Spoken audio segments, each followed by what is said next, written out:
You know, every once in a while, you come across a food review that's more than just a review.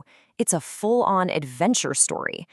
Today, we're diving into an account like that, one that uncovers a true hidden gem for tuna lovers in Nagasaki, Japan. And it all starts with one heck of a quote. This is what kicked the whole thing off.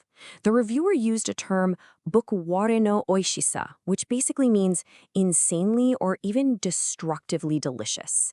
I mean, that is a bold claim. Right away, you know we are not talking about your average, everyday tuna bowl. This sets the stage for something truly special. So where on earth do you find a meal that gets described like that? Well, our journey takes us to Isahaya, a city in Nagasaki. It's here that the local foodies have been buzzing, telling anyone who will listen about a restaurant that's become a kind of holy site for tuna fans. The place is called Osakana Biyori Okome. And from the outside, it might not look like much, but among those in the know, its reputation is huge. They call it a hidden gem, and you'll hear the phrase "bari bari oすすめ," which is local slang for highly, highly recommended. It's not just a suggestion, it's practically a command for tuna lovers. Okay, but that brings up a pretty interesting question, right? How does a small spot in Nagasaki, all the way on the western edge of Japan, get its hands on truly world-class tuna? Well, the answer is the restaurant's incredible secret weapon. Their secret comes down to an obsession with one place, Kesennuma. Now, if you know anything about high-end sushi, you know that name is legendary. It's where you find the absolute best bluefin tuna in Japan, period. And this restaurant isn't just getting tuna from there. The way they get it is what changes everything. This is where the story gets wild. They don't have some supplier or middleman. No, the owner's own father gets up, travels clear across the country to Kesennuma, and personally inspects and handpicks every single fish.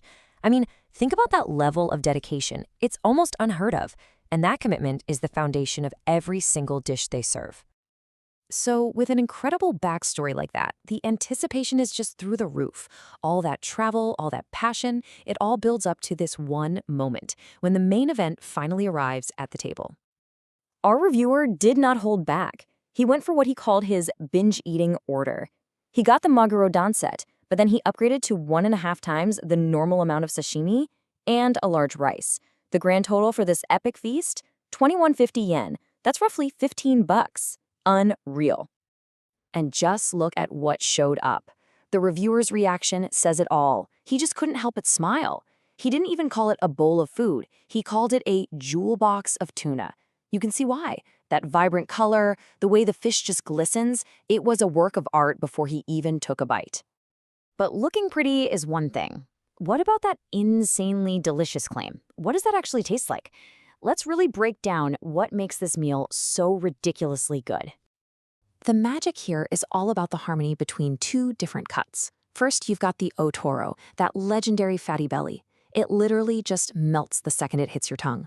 So rich, so luxurious, but somehow not greasy at all. Then you get the akami, the lean red meat. This has that deep, pure, concentrated flavor that is the absolute soul of tuna. Putting them together, that's what creates perfect, unforgettable balance. The whole thing was so good, the reviewer actually ran into a hilarious problem, which he summed up perfectly with this quote: "Not enough rice." Even with the large serving, the tuna was just so good and there was so much of it that he ran out of rice to eat it with. That is the best problem to have, right? And the amazingness didn't stop with the raw fish. The set also came with Maguro katsu, a fried tuna cutlet that was somehow super crispy, juicy, and incredibly light all at the same time. Plus, the reviewer shared a pro tip. His wife doesn't eat raw egg yolk, so he plopped hers onto his bowl, creating what he called a foul play level of rich, decadent flavor. What a move! So how long do you think it took to put away this magnificent, super-sized, hacked-out meal? Just 6 minutes. It was so compulsively delicious, he literally couldn't stop eating. That right there is the ultimate testament to flavor. Okay, so after a meal that was devoured in 6 minutes and called insanely delicious, could there possibly be a downside? Anything to complain about? Let's get to the final verdict, and the one tiny thing the reviewer was left thinking about. His one and only regret? He didn't try the aburi, or lightly seared tuna option. But let's be real, that's not really a regret. That's just the perfect reason to plan a return trip. He's already got his mission for next time. Experience that incredible tuna in a whole new way. And that brings us to the final word. 3 characters that say everything you need to know. Cho, cho, cho manzuku. Super, super, super satisfying. It is just an absolute, overwhelming endorsement. This wasn't just a great meal. It was an experience that delivered complete and total satisfaction. So this leaves us with just one final question to chew on.